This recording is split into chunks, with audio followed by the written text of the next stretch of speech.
How to enable or disable Trust Agents Air Command on the Samsung Galaxy S24 series. First, tap on the home button to go back to the home screen. On the home screen, swipe down at the top and then tap on the settings icon.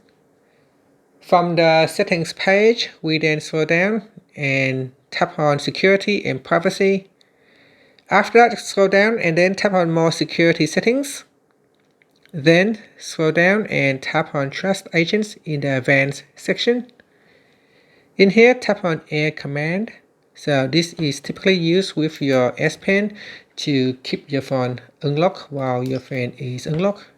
So there it is. You can turn it on or switch it off. Finally, you can tap on the home button to go back to the home screen. Thank you for watching this video. Please like and subscribe to my channel for more videos.